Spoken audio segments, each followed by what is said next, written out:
নমস্কার, দেখছেন Kolkata TV digital. আপনাদের সঙ্গে রয়েছি আমি ঋষিকেশ।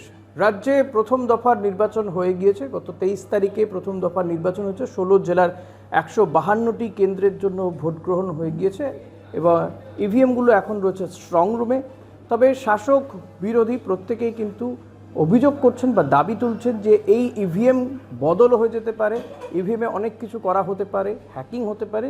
এই ধরনের অভিযোগ করতে যেমন দেখা গেছে বর্তমানে রাজ্যের শাসক দল তৃণমূল কংগ্রেসকে, তেমনি প্রধান বিরোধী দল বিজেপি তারাও কিন্তু এই অভিযোগ করেছেন। সে সৌমিত্র খাঁ থেকে শুরু করে আরও অনেকেই কিন্তু এই ধরনের অভিযোগ করছেন।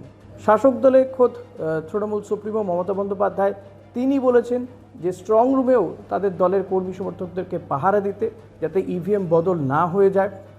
ফলত এই ইভিএম বদল, হ্যাকিং এই ধরনের কথাবার্তা গত কয়েকদিন ধরেই চর্চায় চলছে। প্রথম দফার নির্বাচন হয়ে যাওয়ার পরে পরে এই বিষয়টা আরও বেশি জোর পেয়েছে। তাহলে কি সত্যি হ্যাক করা সম্ভব ইভিএম?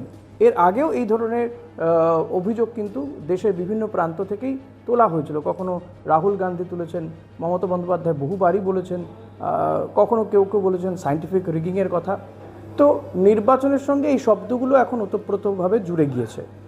তাহলে প্রশ্ন ওঠে, সত্যি কি এই যে নির্বাচন হলো, যে 152টা কেন্দ্রের যে বিধানসভা ভোট হয়ে গিয়েছে কেন্দ্রের জন্য, সেখানে কি যে স্ট্রং রুমে ইভিএম বদল হয়ে যেতে পারে এমন কি আশঙ্কা থাকছে? এটা নিয়ে প্রশ্ন করা হয়েছিল মুখ্য নির্বাচনী আধিকারিক মনোজ কুমার আগরওয়ালকে। সিইও মনোজ আগরওয়াল তিনি কিন্তু এক্ষেত্রে একেবারে সোজা ব্যাটে খেলেছেন। তিনি সপাটে 6 মেরে দিয়েছেন। তিনি বলছেন যে না, এমন কোনো সম্ভাবনাই নাকি নেই। কারণ তার বক্তব্য যে ইভিএম বদল করা যাবে না কোনোভাবেই।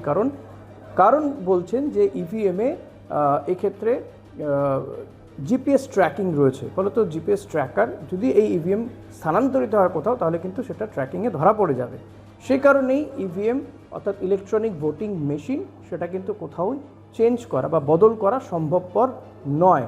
তাই শাসক দল বা বিরোধী দলের যে দাবি বা যে অভিযোগ তারা করছেন, সেই দাবিকে কিন্তু সরাসরি নাকচ করে দিয়েছেন বা উড়িয়ে দিয়েছেন মনোজ কুমার আগরওয়াল। ফলত তিনি আশ্বস্ত করতে চেয়েছেন যে যে যেমন ভোটাধিকার প্রয়োগ করেছেন, ইভিএমে যার যতটা ভোট পড়েছে সেগুলো সুরক্ষিত রয়েছে। যেমনভাবে এবারের নির্বাচনে নজিরবিহীনভাবে সুরক্ষা বলয় তৈরি করা হয়েছে প্রত্যেকটা দিকে। 100 মিটারের ভেতরে যেমন সাধারণ ভোটাররা ছাড়া কেউ প্রবেশ করতে পারবেন না, কিংবা এই বুথগুলোতে সেখানে ভেতরে একটা ক্যামেরা, বাইরে একটা ক্যামেরা, বুথের ভেতরে কেন্দ্রীয় বাহিনী থাকবে, বাইরে শুধুমাত্র পুলিশ থাকছে লাইন মেনটেন করতে, এবং বিপুল পরিমাণ যে কেন্দ্রীয় বাহিনী রাজ্যে নিয়ে আসা হয়েছে।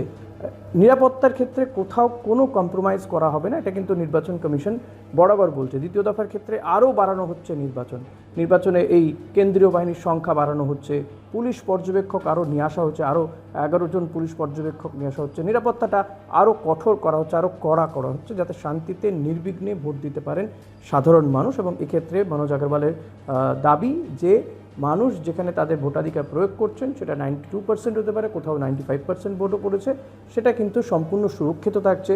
4 তারিখেই একমাত্র ইভিএম খোলা হবে, তখনই জানা যাবে কার ভাগ্যে কী লেখা রয়েছে। সে শাসক দল তৃণমূল কংগ্রেস তারাই কি আবারও জয় পেয়ে ক্ষমতায় আসবে, নাকি রাজ্যে পরিবর্তন ঘটবে, বিজেপি আসবে ক্ষমতায়, সেটা কিন্তু জানা যাবে 4 মে।